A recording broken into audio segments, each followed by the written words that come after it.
എന്താണ് ഷാൻചേട്ടാ ഒരു ബഹളമൊക്കെ? നമ്മുടെ സുരേന്ദ്രൻജിന്റെ റോഡ് ഷോ നടന്നല്ലോ. അതെ അതെ, 3 പേരുടെയും നടന്നല്ലോ.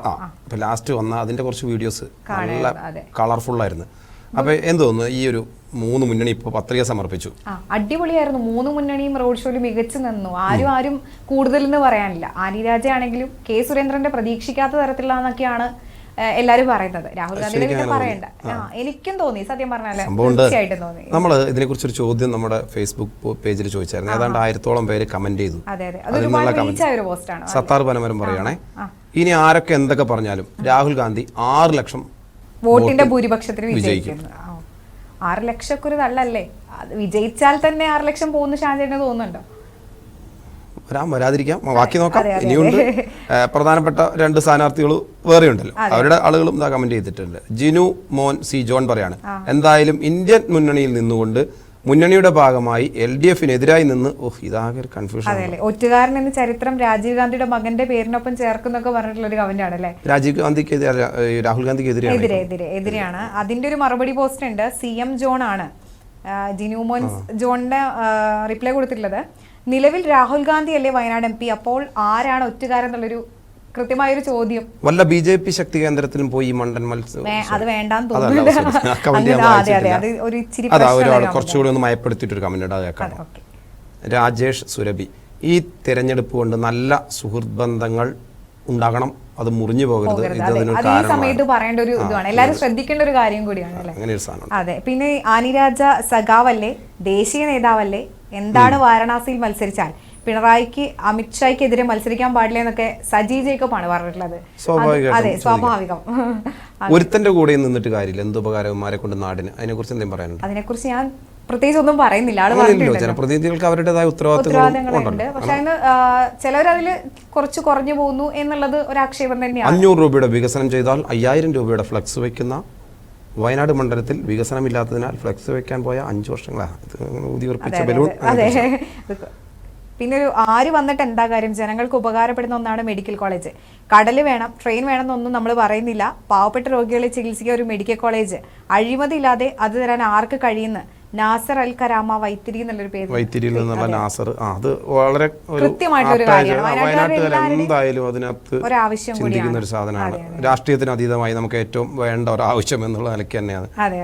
നല്ലതായാലും മോശമായാലും ഇടയ്ക്ക് ഭരണം മാറണം. ഒരാൾ പറയണേ, ബഷീർ വയനാട്. അടിമത്തത്തിലേക്ക്, അല്ലെങ്കിൽ അത് അടിമത്തത്തിലേക്ക് നയിക്കും. ഏകാധിപത്യം വാഴും. അതിനാൽ നിലവിൽ BJP താഴെയിറക്കാൻ UDF അദ്ദേഹം കേന്ദ്രത്തിലെ കാര്യമാണ് ആലോചിച്ചത്. തുടർച്ചയായി 2 വർഷം 2 ടൈം ഭരിച്ചല്ലോ. പക്ഷെ അത് നമുക്ക് പറയുമ്പോൾ അത് കേരളത്തിലെ ആൾക്കാർ വിചാരിക്കും. അതിന്റെ താഴെ ഈ തിരഞ്ഞെടുപ്പ് കഴിയുന്നതോടുകൂടി തിരഞ്ഞെടുപ്പ് ഉണ്ടാകുമോ എന്ന സംശയം ഒരാൾ പറയാണ്. അതുകൊണ്ട് എല്ലാവരും ഈ തെരഞ്ഞെടുപ്പിൽ വോട്ട് ചെയ്യാനാണ് ആള് പറയുന്നത്. അതാണോ? അങ്ങനെ ആയിരിക്കില്ല. അതായത് ജനാധിപത്യം അട്ടിമറിക്കപ്പെടും, ഈ പറയുന്ന നമ്മുടെ ഭരണഘടന മാറ്റി എഴുതും എന്നൊക്കെ പറയുന്നത് ആ ഒരു കോൺസെപ്റ്റിൽ നിന്നുകൊണ്ടാണ് സാജൻ കെ ജോൺ പറയുന്നത്. അങ്ങനെ ആയിരിക്കുവാനാണ് സാധ്യത. എനിക്ക് അടുത്ത കാലത്തൊന്നും അങ്ങനെ വരാൻ യാതൊരുവിധ ചാൻസും ഇല്ല. രാഹുൽ ഗാന്ധിയെ കൊണ്ട് വയനാടിന് ഒരു പ്രയോജനം ലഭിച്ചിട്ടില്ല, ഇല്ലേ? അങ്ങനെ പറയാൻ പറ്റില്ലല്ലോ, നമുക്ക് തീർച്ചയായിട്ടും അങ്ങനെ പറയാൻ പറ്റില്ല. അദ്ദേഹം പാർലമെന്റിൽ ഇരുന്ന് ഉറങ്ങുന്നതിനെ കുറിച്ച് എഴുതിയിട്ടുണ്ട്. അതെ അതെ, അതൊക്കെ ഒരുപാട് ട്രോള് വന്ന വിഷയങ്ങളാണല്ലോ. ആനി രാജയെ കുറിച്ചുണ്ട്, അതുപോലെ കെ സുരേന്ദ്രനെ കുറിച്ച് പറയുന്നു. ഒട്ടും കുറെ ചോദ്യങ്ങളാണ് ഉന്നയിച്ചത്. അതിന് മുമ്പ് കെ സുരേന്ദ്രന്റെ ഒരു അനുകൂലിച്ചുകൊണ്ടൊരു 2 പേരും വിരുന്നുകാരാന്ന് പറയുന്നത്. ആനി രാജയും രാഹുൽ ഗാന്ധിയും വിരുന്നുകാരാണ്. കെ സുരേന്ദ്രൻ ഒരു കണക്കിന് പറയുമ്പോൾ വിരുന്നുകാരൻ തന്നെയാണല്ലോ, വയനാട്ടുകാരനല്ല എന്നേ ഉള്ളൂ. അല്ല, അവരത് ആദ്യം തന്നെ ഉയർത്തി കാണിക്കുന്നുണ്ട്. എല്ലാം വയനാട്ടിനെ നന്നായി പഠിച്ച ഒരാളെന്ന നിലയ്ക്ക് സുരേന്ദ്രനെ 100% വിജയിക്കുമെന്നാണ് ഒരാളെ അഭിപ്രായം. നേരത്തെ പറഞ്ഞ മുജീബ് റഹ്മാന്റെ ചോദ്യങ്ങൾ കുറയണ്ടേ? മുത്തങ്ങ റോട്ടിലെ യാത്രാ നിരോധനത്തെ കുറിച്ച് നമ്മൾ ഏറ്റവും രാഹുൽ ഗാന്ധിയോടുള്ള ചോദ്യങ്ങളാണ്. അത് പ്രധാനപ്പെട്ട ചോദ്യങ്ങളാണ്. അതിനകത്ത് ശരിക്കും പറഞ്ഞാൽ അദ്ദേഹത്തിന്റെ ചോദ്യങ്ങൾ നമുക്കത് വായിച്ചെടുക്കാൻ പറ്റും. അദ്ദേഹം ഒരു LDF അനുഭാവിയാണ് എന്നുള്ളത്. പക്ഷെ കേരളത്തിനും വാല്യൂ ഉള്ളതാണ്. പക്ഷെ കേരളത്തിനും കുറച്ച് കാര്യങ്ങൾ ചെയ്യാനില്ലേ എന്ന് അതിനകത്ത് മറുചോദ്യവും വരുന്നുണ്ട്. അതിന്റെ താഴെ തന്നെ മനുഷ്യനെ ചുട്ടു തിന്നാത്ത അമ്പലവും പള്ളിയും വോട്ടിംഗ് മെഷീൻ ഇപ്പോൾ സെറ്റാക്കി താമരയ്ക്ക് കുത്തി. ഓക്കെ, അതെന്തൊക്കെയൊക്കെ ഒരു കമന്റാണ്, നമ്മളത് വായിക്കുന്നില്ല. പിന്നെ ഒരു ഫ്രാൻസിസ് നിരപ്പിൽ പറയുന്നുണ്ട്, ഒരുത്തന്റെ കൂടെയുമില്ല, എന്ത് നേരത്തെ വന്നൊരു കമന്റാണ്. അങ്ങനെ നമുക്ക് ഒരിക്കലും ചിന്തിക്കാൻ പറ്റില്ല. രാഷ്ട്രീയമാണ്, ജനാധിപത്യ രാജ്യമാണ്, അപ്പോൾ ഇത് ഒഴിച്ചുകൂടാനാകത്ത. രാഹുൽ ജയിക്കും, പക്ഷേ കാര്യമില്ല. ആനി രാജയെ അവരുടെ പാർട്ടിക്കാർ തന്നെ അന്തർധാര പറഞ്ഞു തോൽപ്പിക്കും. എന്തുകൊണ്ട് നമ്മൾ തോറ്റു? മറ്റേതിനകത്ത് പറഞ്ഞ പോലെ വലിയ വലിയ ഭൗതികമായ കാര്യങ്ങൾ നോട്ടയ്ക്ക് വോട്ട് കൊടുക്കുന്നു പറയുന്നുണ്ട്. അതൊക്കെ ഒരു ഇതിൽ പുറത്ത് പറഞ്ഞു പോകുന്നതായിരിക്കും അല്ലേ. പിന്നെ നമ്മൾ ഇത് പറയുന്നുണ്ട്, ഒരു ചോദ്യം തന്നെ ആവശ്യമില്ലാത്ത കാര്യമാണ്. എന്തായാലും രാഹുൽ ഗാന്ധി വിജയിക്കുന്നതാണ് പറയുന്നത്. ഇത് ശരിക്കേ ഇങ്ങനെ ഒരു ചോദ്യം നമ്മൾ ചോദിച്ചപ്പോ ഒരുപാട് പേര് അവരുടെ മനസ്സ് തുറന്ന് കാര്യങ്ങൾ സംസാരിക്കുന്നുണ്ട് അല്ലേ.